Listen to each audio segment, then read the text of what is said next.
Hello and welcome to episode 3 of Working Title. I'm Ryan Fring with The BitLife Show.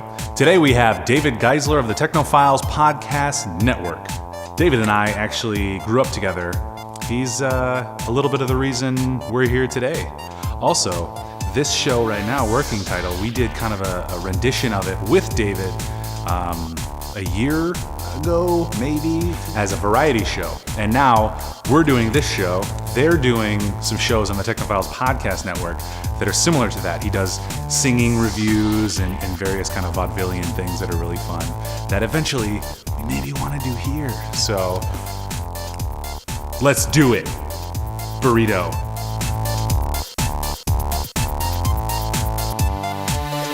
Yeah, welcome. So here we have David Geisler, everyone. Hey, thank you. We don't clap, but you were the first guest that gets a clap. Clap. I'm for it. I'll take it. So don't give that to anyone else. I'll take it. Because it's special just for you. I'll take it. It's good to see you guys again. So, yeah. Who's your daddy and what does he do? Yeah. That's where we start. Not who's your daddy. Oh. And what does he do? Because that'd be weird.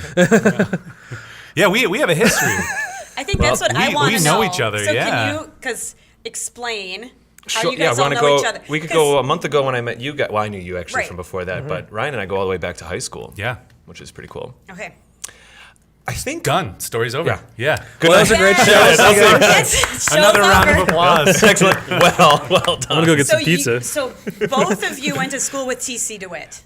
Yes. So now... Were you all in the same grade? I think the way the I was age broke younger. down, I think TC was about a year, maybe 2 younger than me, Yes. and then you were a year or 2 younger than him, I think. Because I think you and I are 4 apart. Okay. Which means we were never technically in high school together, but because we did so much theater together, I think it's fair to say we're basically in high school together. Yeah. I think, yeah. And then TC was in the middle of that. I was actually in a couple plays with TC, acting-wise, but I think we never quite acted together. No, I didn't get involved until my junior or senior year. That's how it was. But it was because I saw David Geisler Seriously? in Godspell, yeah. Yes, Your wow. crazy, wow, kind of performance. It was awesome. The comedic. I think that was the comedic value 1998, there. guys. Yeah. I think that was in 1998. Some people listening probably weren't even born, That's really sad. except for our moms. 98 was sad? Or? 98 was... Well, no. I thought The it fact was a that, good year. No. I was there. I was encouraged, yeah. But it was the idea that there might be people who are listening who have never... I was weren't alive at I was that at a bar the other night, and I was talking to this very cute girl at the bar, and I was kind of doing, as you start to maybe pick someone up or something, and I was talking to her, and we were talking about. She was clearly a bit younger than me, but I didn't think it was as far as I can't believe we're starting the show with this. Oh my gosh, yes. This is But this is great. kind of worth it. This is kind of worth Give me it. the good stuff. We were talking about Jurassic Park because we were talking a little bit about Jurassic Park 4 and all that kind of stuff. I already know where this is And I learned that she was born in 1993, so I think she was like 21 or 22. It makes her or hotter, something. right? So that's significantly younger than me. So we kind of cut it off there. However, Is that your starting point from it now on? occurred to me that I was taking girls out on dates when she was born to Jurassic Park when she was born. I had been dating for the entire length of her life. Oh my gosh. So from now on, this is how you start your conversations. Were you born when Jurassic Park was originally in theaters? Are you before JP or what is it? Well, yeah. BFJP or Yes, we're going to do the Star Wars. You have to name 3 movies from 94 Right. in order to date. Yeah, because 94. that was one of the last significant. We were talking with TC. One of the last significant years where there was just tons of movies, tons of major franchises. I think this next year is again one of those years. Well, and that was the start of franchises, but this is another year with 55 major franchises or something like that coming out. 2015. I do love that 2 of our biggest things that are coming out, obviously Star Wars 7 and Jurassic Park 4. I love Star Wars 7. We can imagine is going to be in canon. You know what I mean?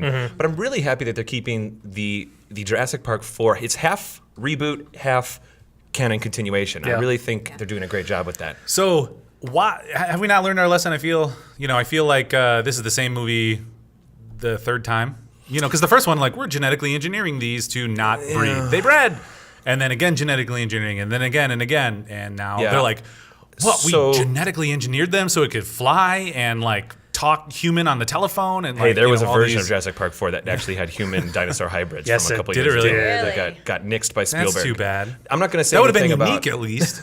Well, it was a pretty rough script. Like a guy gets lost on an island and then whatever. No, I saw that. That was 2, right? No, that was 3. You're thinking of 2, 3. No, That was literally, also- there was like It was both of them. there was a mad scientist lab underground, all of that in that version. And his name was Dr. Monroe. So I won't Or speak Moreau.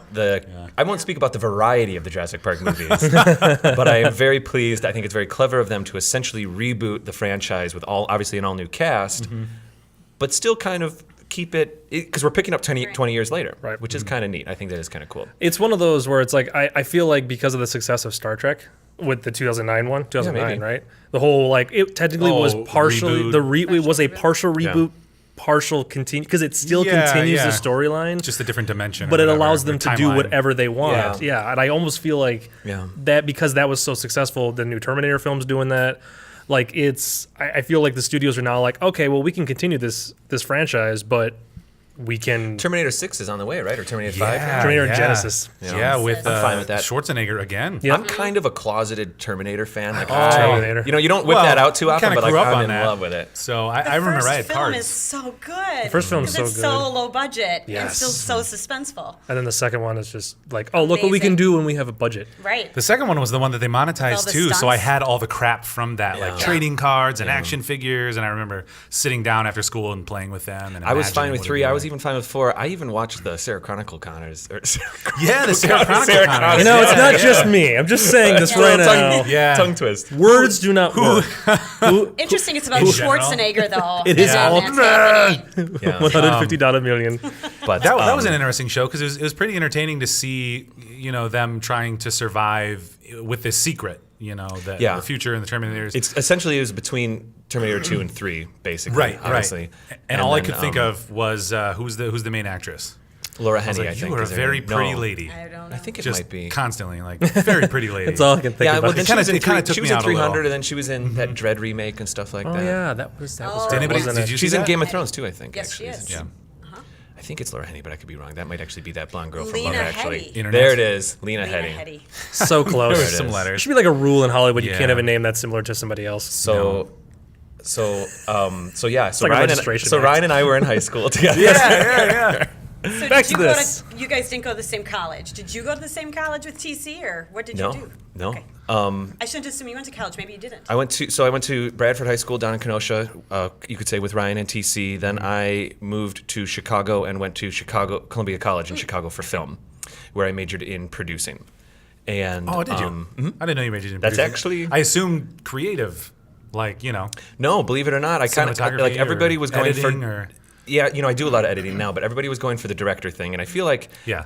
and there's a lot of talented people out there, but I'm gonna make a joke for a second. I feel like the people who go for directing in film school are like the people that choose business in normal school. It's like, okay, you couldn't think of anything else. They're like, gonna be a I wanna make- director. I want to make movies. I'm gonna be a director. And there's so many more interesting facets of making a film. Not to discourage anyone Right, who wants exactly. to be a director. But if there is anybody listening to this that's about to go into film school, seriously consider the other aspects of making a Learn film. everything Fair else. enough. Because Yeah. you might find that you actually like one of those, and Right. they're just as important. So I majored in producing and went to Columbia and lived there, and then I got really lucky and got a job at the Oprah That's show. okay. That's coming back to me. When I Yep. first met you, I'm like, you were the one that worked on Oprah. This is all am gonna new to brag. me. I'm totally gonna brag, but I got hired at the Oprah show when I was 19 years old, That's and I felt fantastic. very special Brag about that. Yeah. And I worked there as a logger and some editing and stuff, and then Did in the you meantime, get free stuff? What's that? Did you get free stuff? Like No. all there's. Did you randomly find Like, free so stuff I went under to the the editor's under the chair, editor's he'll find chair? another stack of work. Yeah. More footage. Maybe he'll buy a six car more, someday. Here's 6 more hours of footage to log. You get 6 more hours, and you get 6 more hours, and you get 6 more hours. No, it was actually really cool to work there, and I think around the time I was at Harpo was probably when maybe you were then going to film school and such. It was a couple years later. I worked there till I was about 24. And then I don't know, I kind of got inspired there actually. It was a really cool company to work for. It really was. But I think I got almost too built up with the good energy there. I'm not making fun of that place at all. It was really great working there. And then I started an art gallery and ran that for a couple years, and now I'm When did we have what was it? The production company that did a few things. So for two When hot was that? minutes, there was a production company that. remember So that. okay, yeah, this is actually kind of important. So coming out of Harpo Studios, for a split second, I think I was so moved by working there that I thought to myself, I want to make a production company. You know what I mean? And like any entrepreneur, like, I think I could do that. Yeah. But I was 23. Like, I didn't know what I was doing at all. Half my friends were still in school, and I thought I was going to like make this amazing thing. And this is obviously before high-speed internet. This is way before before iTunes. This is way before YouTube. The only way that you could get your creative voice out there at all was to make shoot industrial videos or wedding videos or who knows what. And Ryan, we can come back to that. Try to save up some money to make a film, try to get it into a festival, and then try to get people to mention that. This is like a 5-year plan here. All with DVDs. Where now, here we are, 2014, where that's a weekend. Yeah. It's just amazing. Right. So back then I was, 23, didn't really know what I was doing yet, and the technology wasn't quite there yet. So we did it for about 2 years, and that's Ryan came along because you were coming out of school then, and I don't remember what year it was, but maybe it was like it was about 10 years ago, a little more than 10 years ago. So we did that for 2 years, and I kind of took that, and it wasn't working out. Obviously, you know what I mean. There wasn't any. We really didn't want to keep. We were proud of the weddings and all those things we shot, but that's not really the direction I wanted to go. So then I kind of changed gears and did an art gallery for a while. Did that for about 4 years, and then around that time I moved to Milwaukee. And I worked for SC Johnson for about 3 years. I feel like we're on a first date right now, guys. I did SC Johnson for 3 or 4 years. You've seen Jurassic Park, right? Yeah, I have. Have you or have you not? Jurassic Yes, what? I have seen it. And so then about 4 years ago, I started the Technophiles Podcast Network, which I hope we can talk a little bit about Yes, today. we can. Has it been that long already?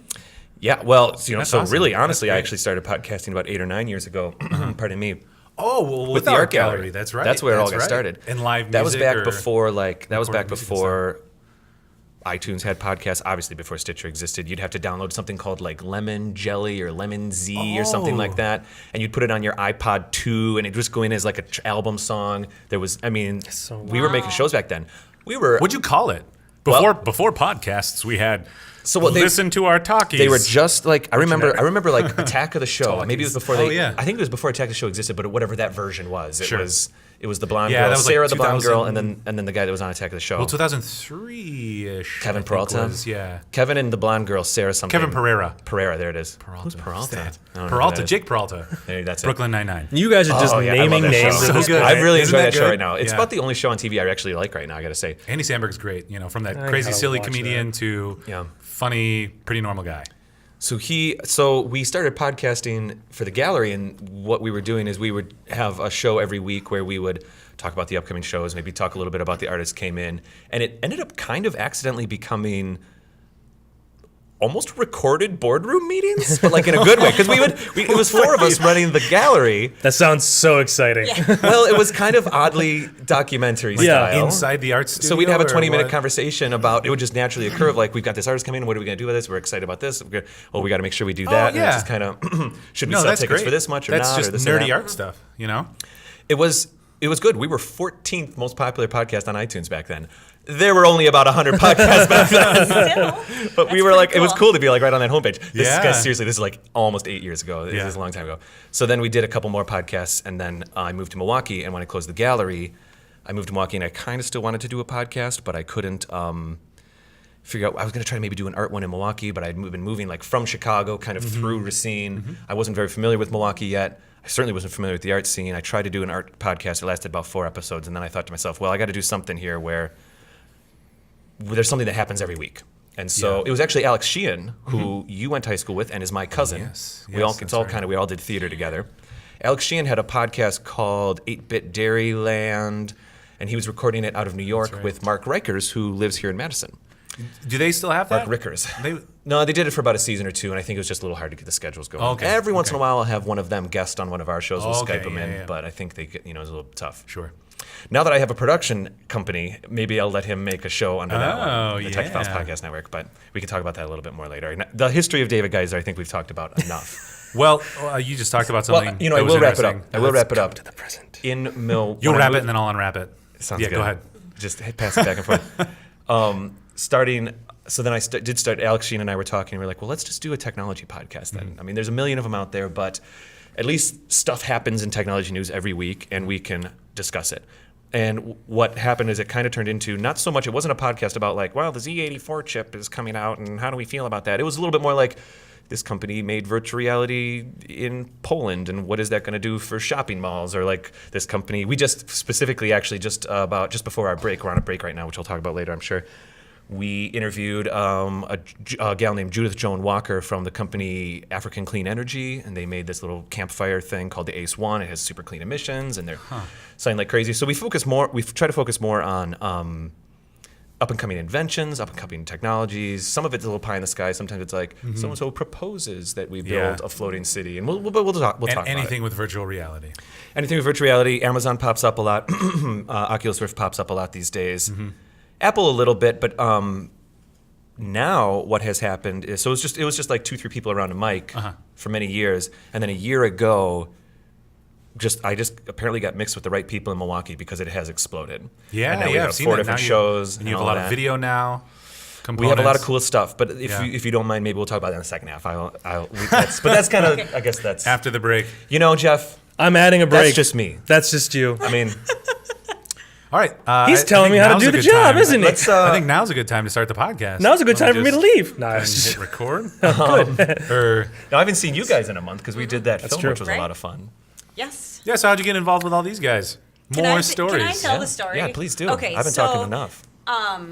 So last summer, Firmament Films decided to do the Milwaukee 48-hour film festival because we just don't do enough 48-hour film festivals, and everyone's really crazy about it. So, but the team had kind of split up. So Chris Mayer talked last week about I understand there was like a logistical something. So John Klein asked Chris Mayer to produce his, and they were going to go to St. Louis. Right. But then there was all the talent left over, and really had it in their minds to do a all-female cast. So they asked me if I want to produce, and I say, of course I'll produce, until it came to it's Father's Day weekend. We cannot find an editor at all. Like anywhere, everybody is either editing, like is a father or is going to see their father. And like, I think it was 2 weeks before, most all of a people sudden have a TC on Facebook's like, David Geisler. Yeah, it was like last minute. Yes, he's the one. And then you did it, and I was like, thank goodness. TC and I have a lot of love for each other. I think he was on a previous episode of this show. I think he That's sitting right here. That's Yes, right. he Yeah, was. it should be previous. I think Jeff just wants to move it all around. I wish I had a really good TC Yeah, that's impression. right. I wish I could just kind of be TC, but Well, I you can't. just wear the hat, the TC hat. Yeah, TC. yeah, that's true. We that's actually true. have that here It's on a it's in puppet. the other room. Oh, yeah. But is it puppet sized? I don't know. So TC, Yeah. for years, Julie, TC and I kind of wanted to continue to work together. Okay. And I don't know. We have a very intense, passionate, romantic bromance going on. I think. Yeah, it was fantastic, and you guys were awesome on the Unpossessors. Oh yeah, And then- so he yes, reached out to me kind of out of the blue. out of the blue. That's what it reached was. out and was like, "Do you want to edit this 48?" And you said yes. And unbeknownst to him, I was trying to get involved with the 48s for a couple years anyway. That's right.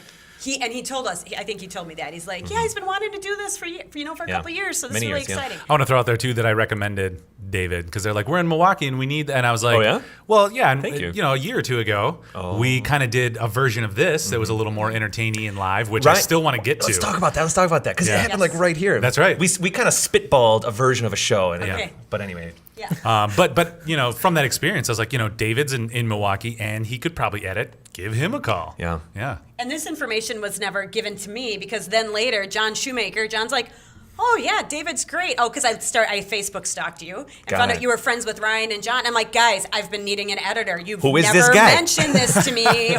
You're holding out. Yeah.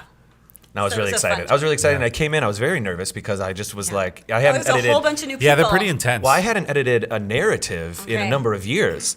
I'd been doing a lot of this other kind of stuff, some of this newsy kind of stuff, or where you're doing, well, frankly, just not fictional narratives.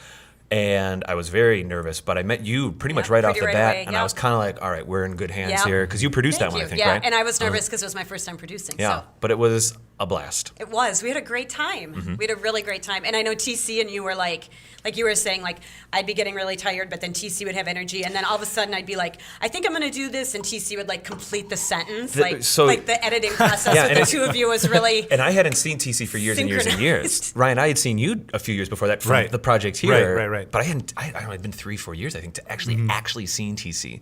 And I know that I know you guys were probably talking to him about Princess Night and stuff like that. And I, about a year ago, emailed him and said, I love the Wolf songs. Let me audition for the Wolf. And he said, yeah, record something, send it to me. But then I literally got cast in another play, and then I It just never lined up. But I were you desperately trying auditioning to for the for the musical movie, for the film, for the voice, which I think you guys are shooting, Yep. right? Yeah. Which would have been a lot of fun. But he said, yeah, okay, whatever. So that was really fun. That was like the most interaction I had with him. I thought, oh, I'll be able to finally work with TC. Did you ever see him on Better Off Ted?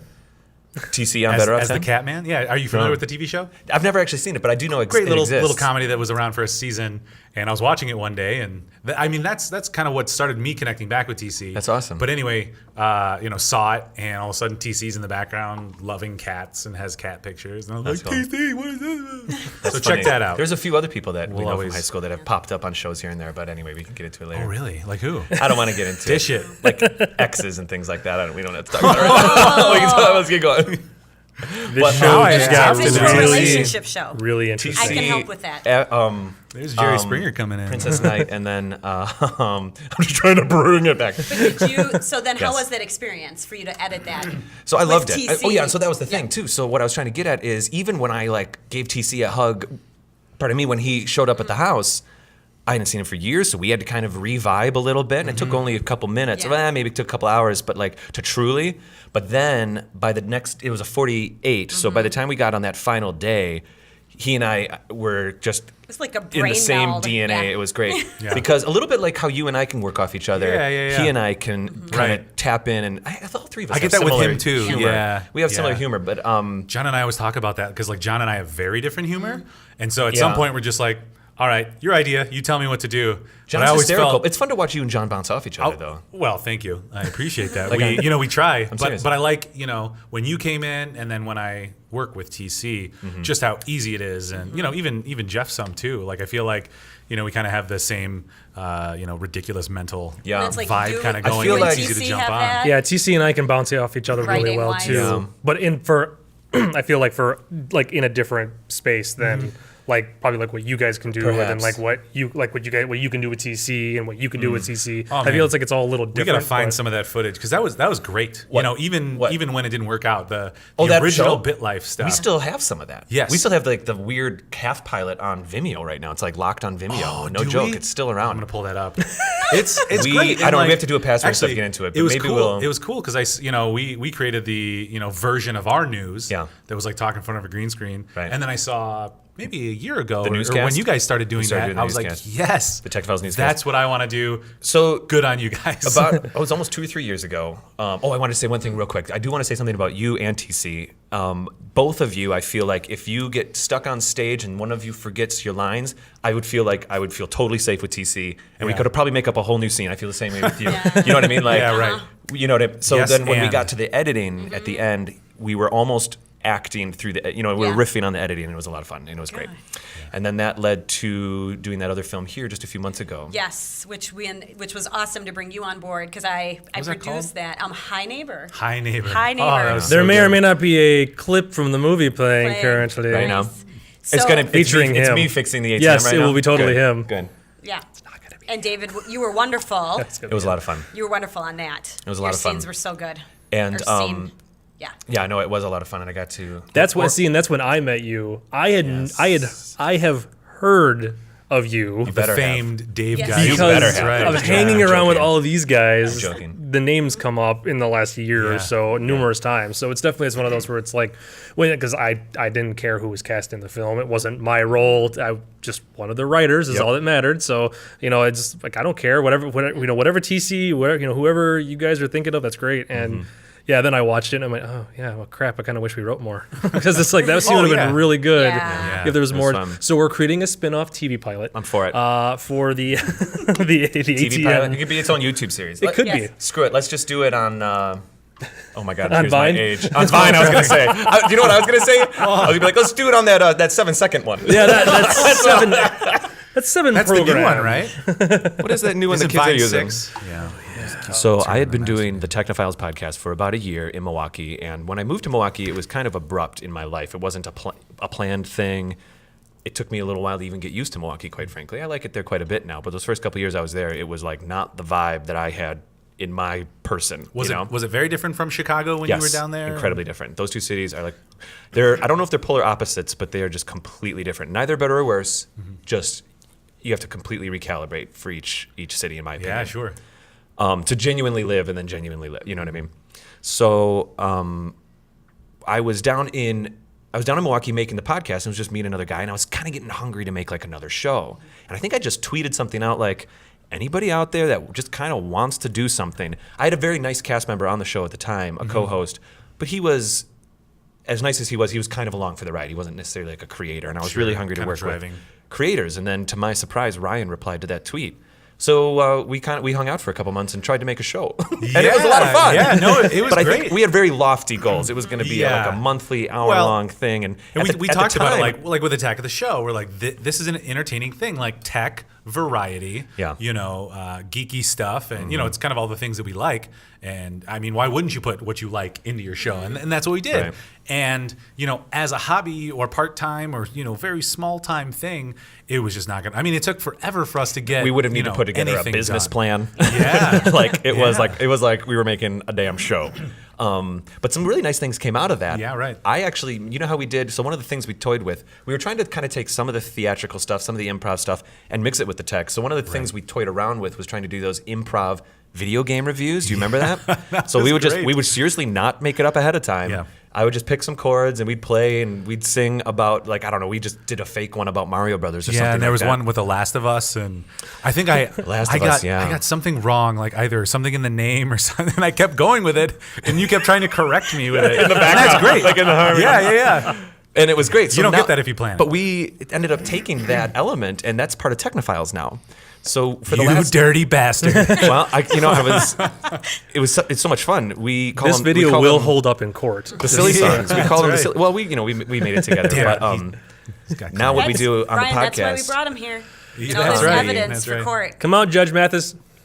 So we do so on the show now we have a topic, and then we take a break and we have a second topic. And during the break now, we do a genuine improv silly song about the first topic. So our listeners can just take a little break. And I make it up. I've been doing it for years now. I've actually did the math. I started on episode 90, and we're in episode 229 right now. So I've done hundreds of these silly songs now, Ryan, since you and I kind of made up the idea years ago. And now they became so popular that we put them on YouTube. So now I'll record them with the webcam as I do them. Oh, really? Because see, what happens is if you sing a silly song about we've had companies like Google and DinoPet catch these silly songs and then retweet us and stuff like that. And all of a sudden, it is the coolest thing in the world to have. Are you familiar with Project Ara? I think it's called phone. It was called Phone with Blocks. The phones. The phone that clicks together. We did a couple Project Ara episodes, and I did a song about Project Ara based off of Katy Perry's Dark Horse or something. So I'll pick chords ahead of time and then just make up the words so you don't have to think about both things at once. And he listened to it and tweeted us, and there's a Verge video out there of them listening to our song in their studio because he was sharing it with them. And it was it's amazing to get a tweet from someone who works at Google to be like, that was awesome. From who you're talking about. And this has happened with a number of companies now. So this is so unexpected. It was never part of the plan of this podcast. I mean, we still have our actual meat and potatoes there, but this little thing in the middle. Yeah, who'd have thought it? We have now we have best of albums on Bandcamp of these silly songs. Like I said, DinoPet Scout Transatlantic has retweeted us and stuff like that. It was a lot of fun. It's this weird little hybrid thing that came off, and it was all because of us goofing around. Yeah, right where this table is. And 3 years ago. There's probably 2 or 3 guitars. Maybe some drums. We have a trombone. There's and a keyboard. I don't know. No pressure or anything. We could have the weirdest ska band ever if we all just got instruments out too. Without any brass. So the weirdest ska band. Exactly. Yeah. For those who don't know, that was a 90s thing. ska. Yeah. I wore this. I basically suspenders. You have striped suspenders. And then you get dress pants and you rip them at the knees. Yeah. And you just kick when you dance a lot, I think is. Yep. Is that classified as dancing or more just shaking? It's skanking. It's skanking. That's right. That's right. I got to get it right. Did we realize how dumb that was? You're embarrassing yourself. Skanking. I'm skanking. I'm sluttying. I won a skanking dance-off contest once. Somebody in junior high. Did you? Oh yes, I did. Skanked all night long. He's skanking hard. Look at how hard he's skanking. I feel Take my sunglasses. I feel so incredibly awkward right now. Whoever invented I'm warming that up. Take my checkered laughing coat. to the bank. I'm sorry. Not taking the hat off. Suspenders. Whoa. Hat's mine. Yeah. Yeah, one to hold up and then one to hang down. Yeah. With your little chain wallet. I want to do that. I want to do that show still. Because it's entertaining. Uh-oh. Oh, it stopped. Here we go. Who's that? This is what happens when you don't turn off your phone, but that's okay. Because this is a good little Professional break. here at There Backflip. isn't This is a good little break. Hey, This is what we deal with. what's every this day. show called? Do we know what this show's called? Working title. Working title. Very good. There we go. It's clever. All day, this is what I have to deal with. It's a I condition, came up I'm with it. sure. We should self-medicate, probably. Yeah. No, absolutely Quaaludes? Anyone? Anyone for Quaaludes? Okay, they all just saw Wolf of Wall Street this weekend. And It just hit Netflix, I think, right? yeah. It's a good film. Oh, did it? Yes, it's on Netflix. So you can I watch it bought again. it. I saw Ryan's face go like, I paid for it. I spent a whole $1.50 from the Red Box. It's No, on it's probably Netflix. 32 cents because I get all those, deals. Yeah. Such a Like good the movie. pre-order deal or whatever. Yeah, yeah. I have not seen it yet. I do like Martin Scorsese. It's good good. film. You're gonna learn a lot about Quaaludes. Oh, man. It's a 3-hour film. As I explained Holy earlier crap. today, because I saw it in theaters, because it's 3 hours, I basically walked out of that theater feeling like I had done drugs the entire time because it's so crazy and there's so It's much so going intense, on and yeah. it's so intense that I walked out. And yeah, we were discussing like people complaining about like, oh, it's glorifying drug use, and I'm like, Right. no. If anything, that movie teaches you never to do drugs do ever, drugs. because Right. that movie just shows you how much it can royally mess up you up. your Yeah. life. And I'm like, no. If there's any reason for me not to do drugs ever, it's that film right there, because it's a good film. but it's so good. Scorsese. So about a year ago, Technophiles was still just two guys sitting around a mic, and it had been that for about 3 years. You know what I mean? I mean, 2 guys, 3 guys, girls, a couple people sitting around a microphone and just talking. And like I said, I met a few really talented people. I met someone named Sean Kerr and Tina Urch, who I had known for a couple years. They came in and they were definitely like creative, want to build kinds of people. And so, Ryan, I was kind of coming off of the fun we had here, still hungry to make something for video, and just kind of out of nowhere, Sean said to me, he was like, I really want to make like a video series. And I was like, stop. I want to make a video series. So then that's when we birthed the newscast, and we started that thing rolling. okay. The Technophiles newscast. Playfully, it's all Technophiles newscast, Technophiles podcast, Technophiles gamescast are the names of these things. And then a few months later, someone said we should make a video game cast. So okay, then we cast people out of that. Then Tina came to me and she said, I'd really like it if we find that written content, believe it or not, does really well on our website. So we, especially with this new You're website. talking like blogs and Well, yeah, but like articles actual or- articles right now. We'll do Yeah. interviews with companies and stuff. Written content does very, very well in addition to the audio and video content that we produce. The written content, though, I didn't have anybody to really be an editor for that. Producer in the television world, but it's editing in the written world. And Tina totally took it up, Tina Urch, and she has like 5 or 6 different writers. We have something posted every single week now. And so what I'm trying to say is we're 3 different shows, and we're we call it Tech Notes, is the written stuff. We've expanded to like 15, 16 people in 1 year, kind of on accident. And I'm That's so awesome. excited about this. Good job. I'm so excited about this. That's great. And so a year ago, we were recording on a desk in my apartment.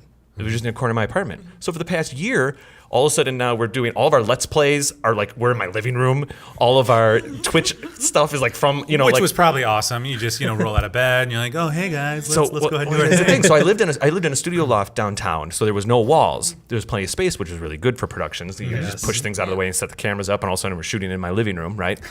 And then we had a green screen set up in another corner of my apartment, and basically, literally, 50% of my apartment, maybe a little bit more, was essentially becoming what we started to call TPN, Technophiles Podcast Network. See, it's all kind of happening on accident. Yeah, Technophiles nice. was. And we were thinking, Sean and Tina and I, we knew that we were going to do this website reboot in January, because if you go to our website right now, it's just kind of barfing blog posts at you. It really is. It's just whatever the new thing is. It's not clear. It's just the Gamescast. It's just the podcast. You can just scroll and whatever. Yeah. So what we're going to do is we're going to recreate the website more of like an actual news website now, where obviously there's clicks, there's things that go to all the different shows that we produce. Maybe there's obviously the recents and all these different little widgets and things, but then we can also have all of our articles get actual front page stuff like that. You know what I mean? So when you go there, you can go to the Gamescast or something like that. Sure. Because right now the Gamescast is so weird. When he does the end credits, he's like, this is the Technophiles Gamecast. You can find us at technophilespodcast.com or go to Facebook on Technophiles yeah, Podcast. right. Like, we're just organizing. Yeah. Now that all this has happened, we're just So do organizing. you have the domain?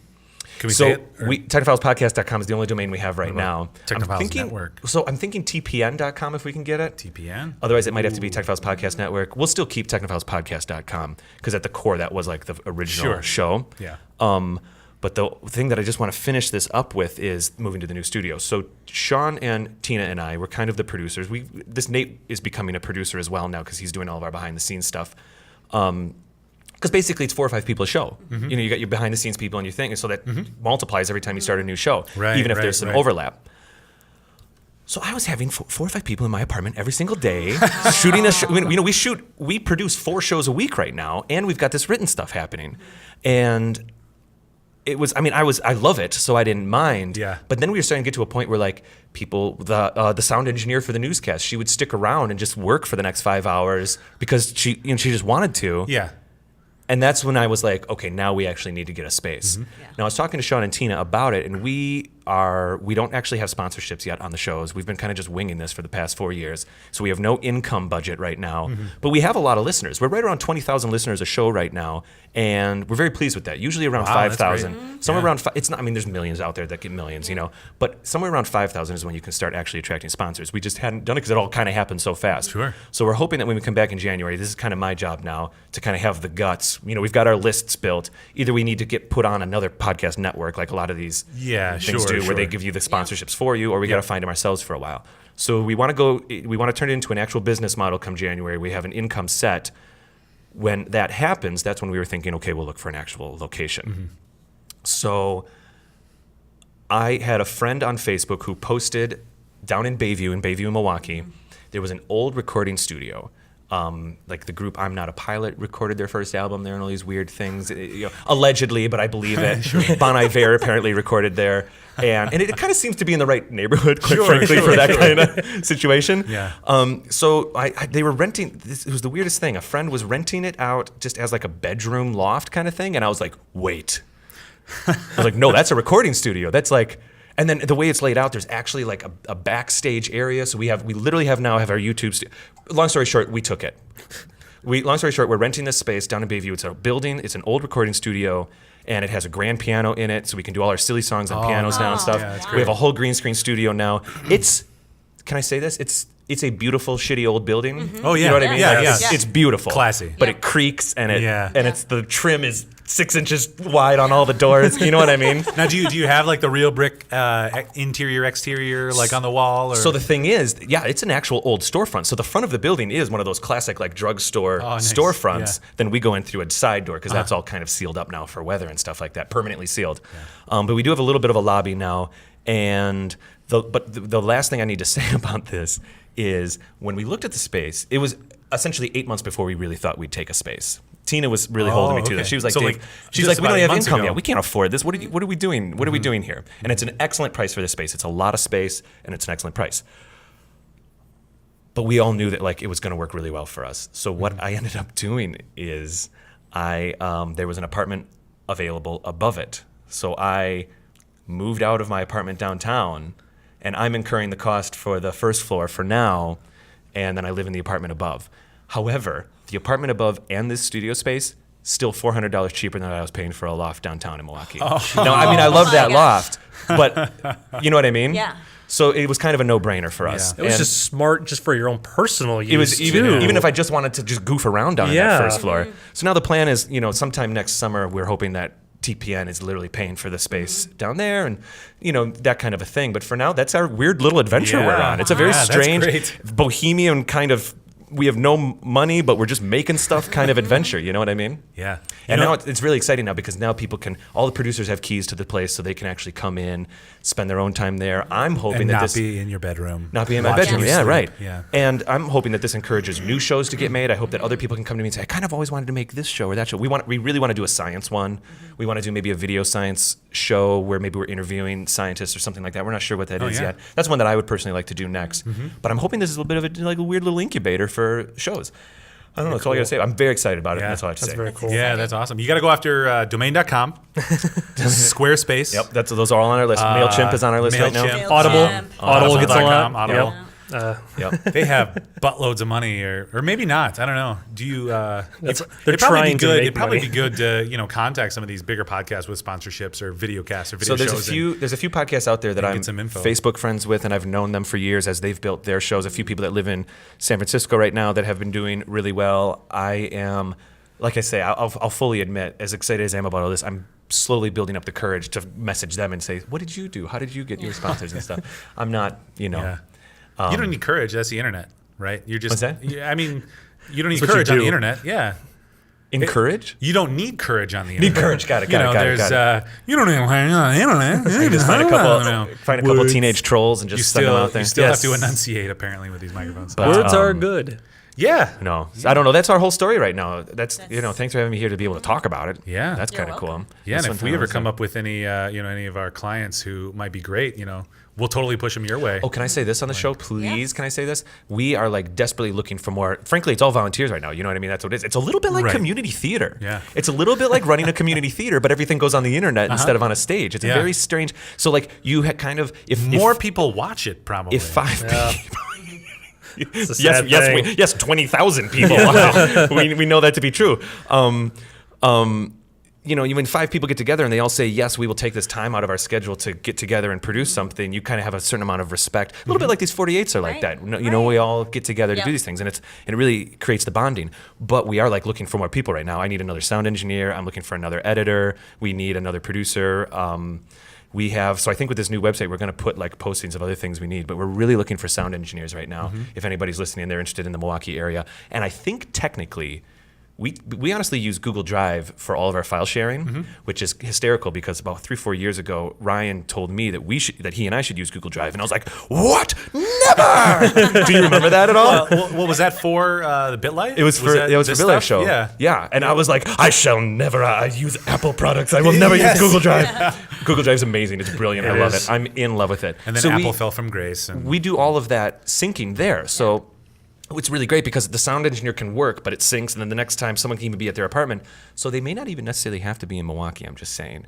But we're desperately looking for 2 in-house sound listen up, engineers. international Yes. audience. We're looking for a video editor and a couple writers. We're looking for another writer for the newscast right now. So if anybody's out there who likes to do newsy production writing, thank you for letting me be able to say this, but we're desperate. Oh yeah, absolutely. And Really excited. I love what you guys are doing, and we're not necessarily creating a network, but we want to create content. You've created a company, man. Like, this is awesome. Well, you know what I mean? And it's kind of like you were describing earlier. You do these things so that you can make a film Right. or do creative things Right. like this. Like we've finally been able to buy all these cameras and all this other stuff that I use professionally, but now it's like, let's have, maybe one of the better sounding, better looking shows. Now we just have to actually be entertaining and have good content, like the hard part. But we're we have a definitely huge step up. We're definitely, and I'm saying this in a positive, not as a contrast, but we're definitely on the other end of the spectrum where we're literally, some of the shows are still being recorded with GarageBand microphones yeah. and stuff. But if you level it right, you record it right, you can, Right. Yeah. you know what I mean? We mostly use Snowball microphones right now. Yeah. I used we're fine Snowball with for a them. year for my podcast. Blue Yeah, Yeti. we're fine No with one them. knew. Now I swapped over to the Blue Yeti. We imagine. Oh, are those two different? We imagine we'll upgrade eventually, but Yeah. I mean, honestly, guys, our lights for the newscast are just like those things you buy at Menards. Oh, we still have those. You know what I mean? Yeah. The clamp ones, the ones with the little clamps in the end. Eventually, but if They've you all know fallen it, apart, here's the though. thing. What's so great, and you should Yeah. know, all you know is like if you know what you're doing in post, you can at least get it to a place where it can look all right. I think our resolution's a little too low on the newscast. It'd be nice to get a nicer camera in a while. But right now we're getting content out, and I'm happy about it. Well, and I mean, I think you hit it on the head too. Like you have a microphone, you have a separate camera that is not your microphone, that is not your phone. Right. You have lights, and you got them from wherever you could. But Right. that's important. You have Yeah. 3 different technologies. They might be the cheaper ones that you can Right. get into the But biz if you know with, how to but implement them, it's, Oh, yeah. you still And have the that puts knowledge you of how ahead to of do any- a layout. You know what I mean? Put you ahead of this. Whatever. Where'd the phone What's go? this? Whatever. The phone. What'd you do with your put you phone? ahead of this. I mean, and this is let's still go. entertaining. Yeah. For I certain know. things, but I agree. You get light years ahead of that. I agree. So cool. So then, I don't know. How's it going with this show? Pretty good? It's been a blast to be on so far. It's never gone glad anywhere. No, Enjoy it. this That's show is going amazing. Yeah, we Yeah. have You're recording right now? Hundreds. we have subscribers. Wait, We're doing that again. We have subscribers. Love it. Yeah. Well, we gotta do. You know what we gotta do now? Then is when after our reboot and stuff, let's do some like mashup episodes where you Yes. guys come by Oh, us, we yeah. come That by would you, be fun. like video things. Yeah. So some of these like maybe it could be a let's play or something, Hey, or like we'll bring Yes. our cameras. Know. And there's gonna be Our watchers, watchers would be like, "What happened?" Looks like a Jerry Bruckheimer film, and then boom, back down to like our little HD cameras. and then the troll is gonna be on both the shows separately. Yes.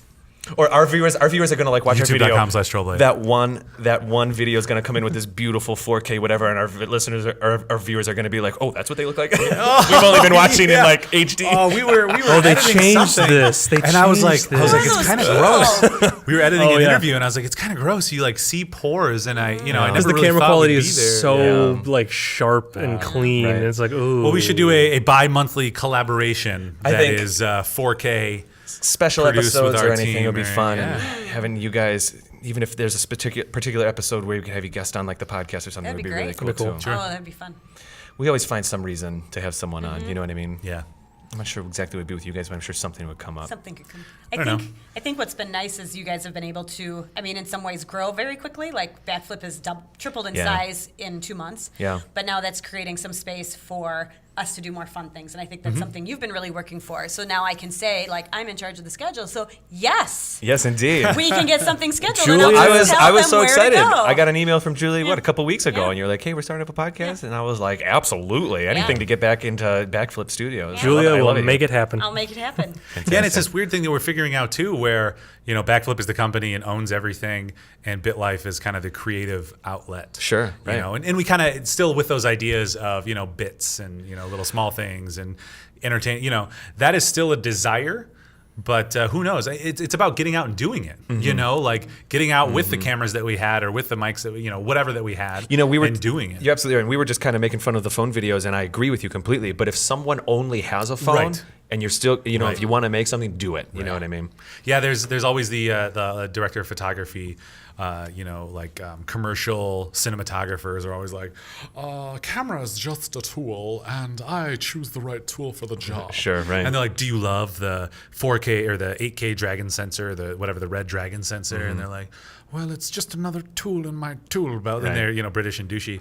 But As they kind of apparently all our are. generation At least that one was. Yeah. is whatever you have. Yeah. Is the best tool for the job. Do you have an iPhone and is that the only camera you have? Right. That is the best tool for the job right now. Now, I will say, I do appreciate having some film production knowledge, obviously, from school. Knowing how to do a lighting setup, knowing how to, even if you're using a Rock Band mic, knowing where to put it correctly and how to level it is sure. still important in all that kind of stuff.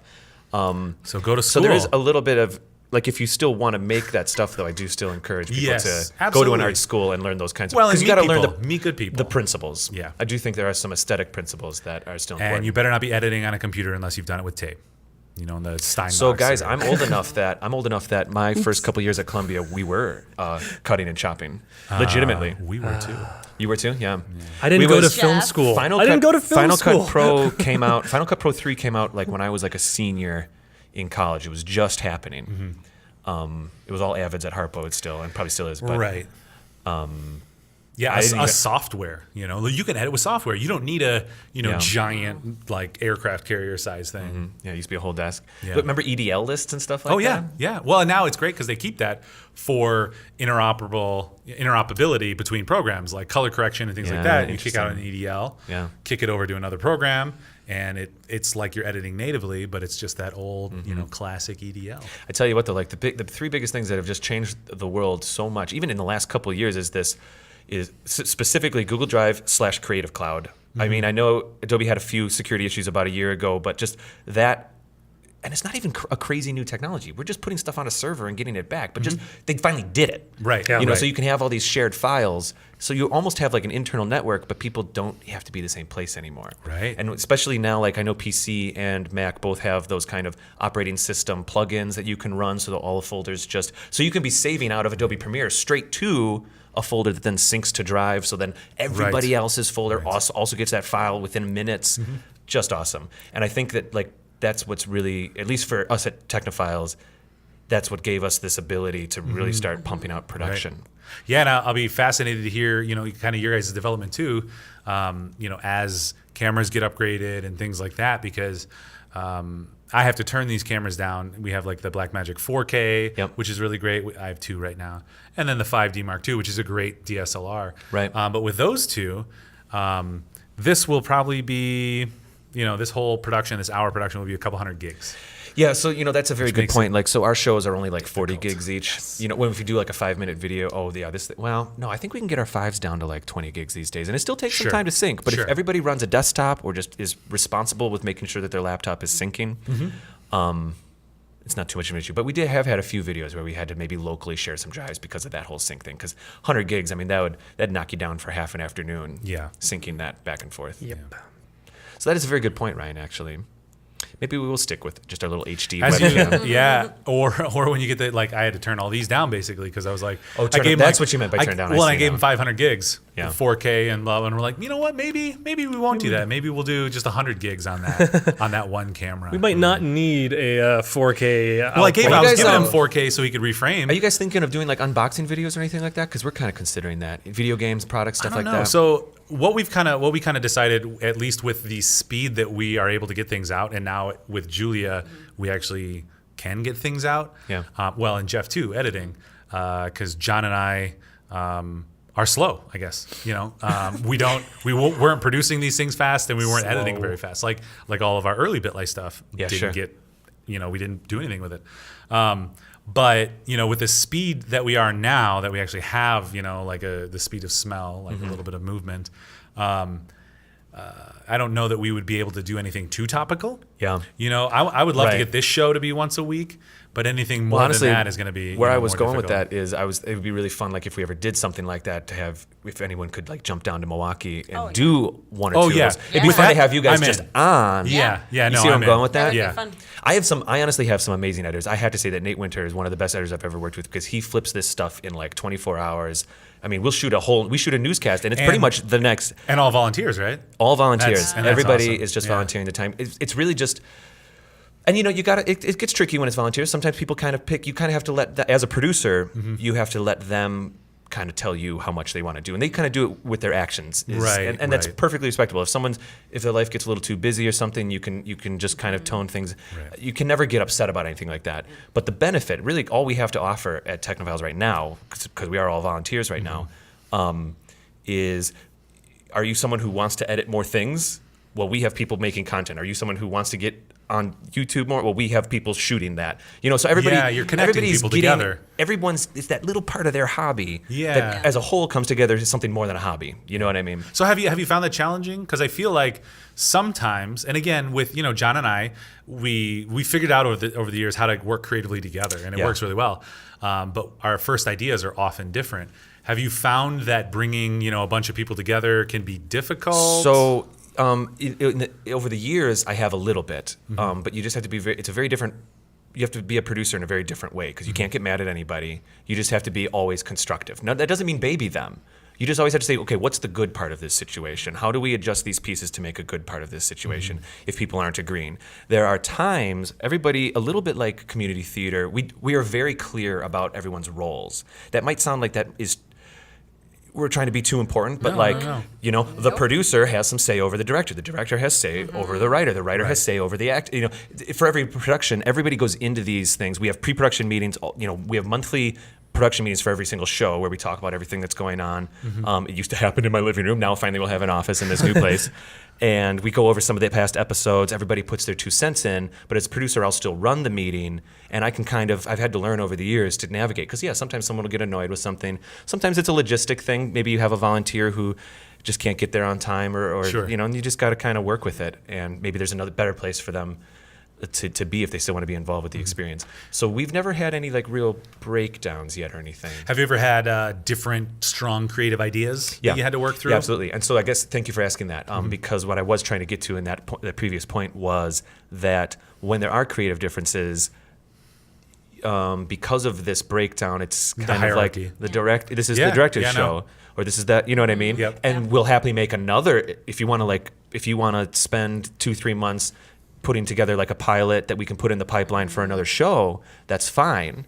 You know what I mean? Yeah. And I even said to when we started the video game podcast. So Technophiles, I'm very proud of what Technophiles does. We try to, our focus is always finding scientific and nerdy and technology information and sharing it. We don't even pretend to be experts on it. It's more like, it's a little bit like when Mr. Rogers goes to see the trumpet player. Mr. Rogers doesn't know how to play the trumpet, but he just takes us with him to go see what the trumpet playing is like. Right. We very much, everything that's under the TPN brand for me, that's my goal. So we never pretend that we're experts. It's always, hey, look what we found that we think is cool. You start to get some expertise after you do this for 4 or 5 years. You just start to become accustomed to all the different companies, and you start almost creating relationships. Almost like being a reporter or something, right? Yeah. I'm stuttering, or I'm getting tongue-tied. So when we did the video game podcast, I had some people come to me and they said, we want to make a video game podcast. And I said, I love it. And we had to have a couple meetings because I had to be very clear about like what is the style of this show. So we do try to, we never talk about this on a show, but we try to keep the show at like a PG-13 or lower level. You know, when we first started, it was F-bombs and like you thought we were so cool. We were podcasters and we were getting drunk and swearing and, like. It's like the same with young comedians too. Yeah. Like, fuck this, fuck it's a that, crutch. fucking fuck. Yeah, it's a crutch. Yeah. And so. Now I have to crutch. censor all of that. About 2 years ago. 2 years ago, we realized, I thought to myself, like, what if some teenager or kid is listening to this in his room, and we're talking about a rocket that SpaceX is making that learns how to land itself because of a robot in Japan that got made. Like, this is amazing. This kid, like, and what if their parents said, whoa, you can't listen to this because, like, we've dropped some F-bombs. It's explicit. My heart would be broken. Yeah, we're not a family show, but we're somewhere in that Mythbusters territory. Yeah. You know what I mean? And It's kind of a Jim Gaffigan thing. He's like, perhaps I'm not a clean comic, but I just don't drop it. Because it's we a try crutch to, and we have to for kind me. of let our guests know we just want it to be a non-issue, and here I am making an issue on this show, but it's fun to talk about. Yeah. So when we did the video game one, I had to say, like, that's not only do I want to watch the language on the show, and there are some frankly some shits and fuck that slip in. Like, actually, everyone's pretty good with the F-bombs. Sometimes that shit will slip in, but you can do 3 shits on a PG-13 Better movie in than out, I always say. Yeah. and you're still okay. But whatever, that's kind of that's silliness. That's weird. But but furthermore, not only was it the tone, I wanted to be very clear. I said, if we do a video game show, I want the main topic. I don't want it to just be, let's spend an hour chumming around about 500 different video games. Yeah. There are other podcasts that do that. I even like listening to them. Sure. They're great. I said, if we're going to do it, let's keep it in the TPN brand kind of experience. I want it to be somewhat business focused. I want it to be certainly technology focused. So we try to do larger issues. We just did a whole episode about games getting released a little prematurely and the debugging process and like where's that tipping point. That was our most recent episode we just had. What was that, Halo Master Collection? Before that, or? Halo Master, Unity got pretty bad. And yeah, Assassin's Creed. correct. Yeah. And then then we did a Smash Brothers episode, but we didn't necessarily talk about Smash Brothers. We talked about the connectivity and what that means for Nintendo's projections and all that kind of stuff. We try to have it be a larger topic so that it's something that's at least the audience can. It's hey, look what we found. You know what I mean? Yeah, sure, and not getting too detailed or too nerdy. Like the Seamus's move with the when you jump through the floor and the. Well, if someone is inclined, which has a place, if someone is inclined to express that. They certainly can, but the main channel of the shows, of any of the shows, wouldn't be that. And I actually had to say to the producer that was putting that show together, I said, if you want to make this other show, like I said, shows that I like, you're welcome to, but just go do it somewhere else. But that's great. Like, we'll share it. Sure. But I want it to be this if it's here. And so that's so maybe creative differences, sometimes it can go that route. So I think if you're just super clear up front, everybody always kind of knows what's going on, and everybody knows that they're going to maybe get a chance if it's worked out properly. I don't know, maybe there's a few people that are editors right now that wish they could make a show, and I hope if they listen to this right now, they'll come to me and say, like, now I have this idea. I didn't realize I could say that. No, I want to make a show. his editors, not you. Never mind. Jeff, you want to make a show at TPN? Screw you guys, I'm out of here. That's not good. I'm just joking.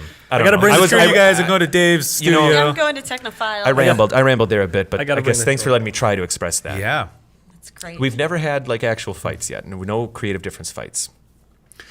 Yeah, I think it's important. Like Oh, you but I should say this. identified. But we develop a show for like 3-4 months. If we're gonna do a new show, we do 2 or 3 pilots. I mean, the newscast there's like 5 episodes out there that never even became episode 1. Oh yeah. So we have a really long You have to figure out how to hit your stride and. And so I think a lot of that creative stuff gets worked out there. We don't just hit and then someone goes, whoa. It took us 4 or 5 months to build the newscast alone, and then you know what I mean. And the next one, like I say, this science show. Even if I start working on development on that in January here, it's not. I don't think we're going to see it till summer at best. You know what I mean? And we've got a couple other shows in the pipeline. We've got one called Fetch Quest right now that I'm getting kind of excited about. What's Fetch Quest? It involves a character essentially doing a real life fetch quest, but then the people that he's What's exchanging a things not real with. life fetch quest? I don't know. I'm not familiar Like with fetch. a fetch quest Yeah. is like in video games. A fetch quest is where an item leads to an item to an item. sure. So like perhaps in a Zelda game, okay, you have a door to unlock, you get the key, unlock it. Well, a fetch quest is very popular in Zelda games, and it happens in other games where maybe you get a thing that leads to another thing. You don't really know what it leads to, and then another thing. And then later you talk to a person who says, I need the magic powder, but you don't have magic powder yet, but then you exchange the book for a thing, and then all of a sudden you have magic powder. And after like 10 of these exchanges, you get the key to the door. Yeah, or it's like whatever, real right? life, And you knew the door was there in the first place. Yeah. So we're toying around with an idea right now where a character goes on a real life fetch quest, but really that's just the driving narrative to force like 10 interviews. So if we do it in Milwaukee, maybe it's like someone who works at the Milwaukee Art Museum, someone who works at the Milwaukee Public Museum, and this. We're still working on it. It's you're not going to see it anytime soon because we also don't want it to be cheesy. But So fresh. That's the driving force to bring this character. So around. now does the interviewee, do they know that they have to give them another piece of the puzzle to send them this is kind further of like on the quest? So these kinds of questions have been asked in these meetings, and we haven't shot any footage for this yet because we're still kind of scripting some of that stuff and like what is that tone? You know what I mean? I could sit here for another hour and talk about it, but I'll refrain for now because I also think we're not going to see that show for a while.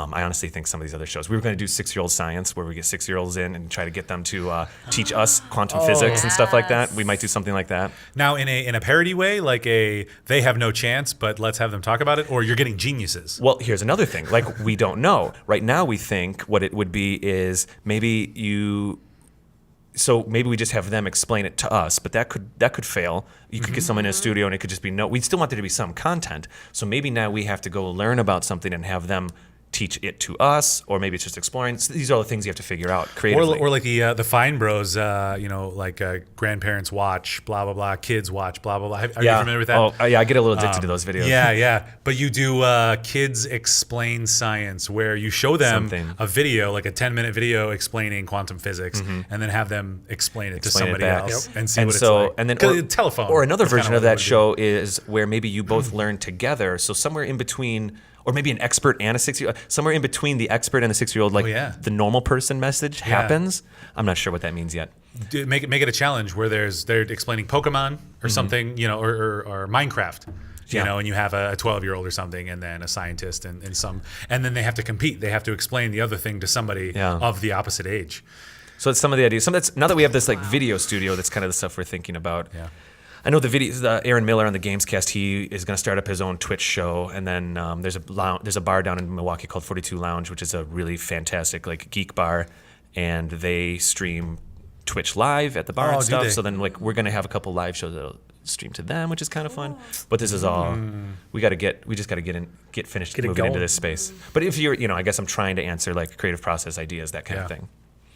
So I'm super duper crazy excited. Good. And a year ago, I wouldn't even exciting. have known that this would have been. It was 2 snowballs, 2 snowballs, and 2 guys going. So NASA stopped the shuttle program. There you go. Giant avalanche and a Bigfoot. Turned into an avalanche from So snowballs. I'm really excited about what you guys are doing here, and thanks for letting me talk about my stuff. Thanks for coming on the show. Yes. We don't have an ending. I have a question. Will you come back? Anytime. Yes. Please. Anytime. And So for we'll other see you reasons. Like, next- this is great to get to know you guys this way, Yeah. but I'll come back for any reason. So we'll That'd see you be next great. episode. Next episode. Yeah, which So is now, coincidentally Working right after Title this will one. feature David Geisler every week. when Every you week. No. when you do your outros, may I pimp out my information and stuff Please like that? do. Yeah. Give us Go. your YouTuber, So, Twitter, Tumblr, chat. People can Snap. find it's, Fat it's chat, almost gonna fat be weird to snap. say because I'm so used to saying the actual outro to the show, which I've been saying for 4 years. But we. Let me do it. Let me do it as the outro. I was gonna say, have you actually done it? Because No, I was trying to undo it and say it like a normal human. No. Do your Do outro. Not like so. Do Usually, yours. let me do. Here's the outro. Okay, if this is the Technophiles podcast, we're ending right now here on and then Working I'll Title. copy. Yep. Fantastic, guys. Okay, great. I'm glad we're gonna follow up on this. Julia, if people want to find you on Twitter, where can they do that? If they want to find you on the internet. On the internet, it'd be Joel Z. Smith. Fantastic. At Joel Z. Smith. That's with a Z. Wonderful. On Twitter. Very exciting. Mr. Ryan Frang, thank you for being here tonight. If people want to find you on the old interwebs, where could they do that? Hi. Is this Steam? Maybe they can find you on Steam or Twitter, Facebook. MySpace. I'm on everything. Excellent. Look me up. All right, very good. Are you works on my machine? No, that's Adam. That's Sheehan. I am work. No. I'm just Ryan Fring Very good. on everything. Excellent. It's pretty boring. Jeff, thank you for being here. It was really great getting a chance to talk with you. Thank and sit you. Next to you. If people want to find you online, where can they do that? Pretty much just search for Random Bell. Random Bell? Pretty much at everything. Excellent. Love it. It's great. Fantastic. Well, we love it when people tweet the show at Technophiles Pod, or find us on iTunes, Stitcher, and Facebook by searching Technophiles Podcast. Of course, you can go to our actual website, technophilespodcast.com, to find links to all the shows and episodes that we post. This has been really fantastic being here on Working Title. If anybody wants to find me, I am David Geisler at Raptor Paint. Have a good night, everybody. Good night, Radio Raheem.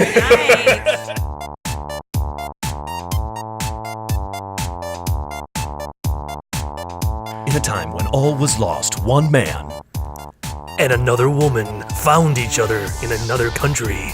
But they knew they would have to go on a journey.